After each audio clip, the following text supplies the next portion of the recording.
Գորաշկն ամեն օր ուղերձների շարք։ Ընտանեկան խաղաղությունը և օրհնությունը։ Մենք շարունակում ենք ուղերձների շարքը, որը կրում է «Աստվածաշնչի օրհնությունները քո կյանքում» անվանումը։ Այն նվիրված է YouVersion աստվածաշնչյան հավելվածի Bible.com 1 միլիարդ բաժանորդի սահմանագծի հատման աննախադեպ իրադարձությանը։ Սիրելի՛ բարեկամ,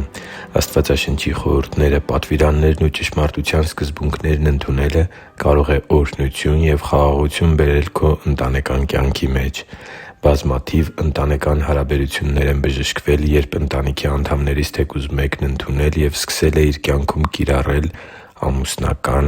ծնող-զավակ կամ քույր-եղբայր հարաբերությունների վերաբերյալ աստվածաշնչյան սկզբունքները։ «Կանայք, ձեր ամուսիններին հնազանդվեք ինչպես Տիրոջը.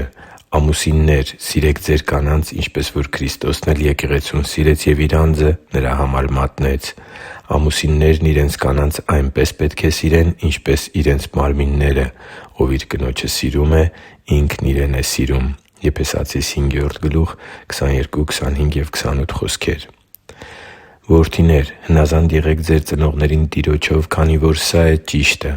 Պատվի՛ր քո հորն ու մորը. սա է առաջին պատվիրանը, որն ուղեկցվում է փոխհատուցման խոստումով, որպեսզի բարիք գտնես և երկրի վրա երկար ապրես։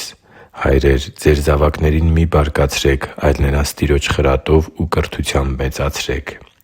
Եփեսացիս 6:1-4 «Երեխային կրթի՛ր իր ճանապարհին համապատասխան, որով ընթանալու է, և նա իր ծերության ժամանակ չի խոտորի դրանից» Առակաց 22:6 Աստծու համար թանկ ու սիրելի՛ զավակ, այս և նմանատիպ շատ այլ աստվածաշնչյան խորհուրդներ ու պատվիրաններ ուսուցանում են Տեր Աստծու կամքը կյանքի ու ընտանիքի ցանկացած հարաբերության հարցում։ Երբ մենք փոխում ենք մեր մոտեցումներն ու վարքագիծը և համապատասխանեցնում դրանք Աստծու Խոսքի սկզբունքներին, Աստված նախ մեր սիրտն է բժշկում և Իր կամքի գիտությունը դնում մեր ներսում, իսկ հետո նաև բժշկում է մեր լարված փոխհարաբերություններն ու խաթարված մտերմությունները։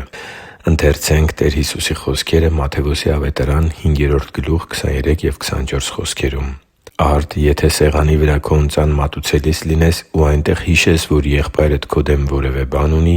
թող քո ընծան այնտեղ, սեղանի առաջ, և գնա, նախ եղբորդ հետ հաշտվիր, ապա արի քո ընծան մատուցիր» Ի՞նչ տեղ ունի քո կյանքում Աստվածաշունչը։ Ինչպե՞ս ես վերաբերվում ընտանեկան հարաբերություններին առնչվող աստվածաշնչյան ուսուցումներին։ Փորձում ես փոխել քո վերաբերմունքը քեզ վատ վերաբերվող մարդկանց հանդեպ, թե սպասում ես, որ նրանք փոխվեն։ Հարաբերությունների և հատկապես ընտանեկան հարաբերությունների մեջ խաղաղարա՞ր ես, թե բոլոր հնարավոր հիմնավորումներն ունես ու գիտես մեղավորներին քո բարկության և կռիվների պարագայում։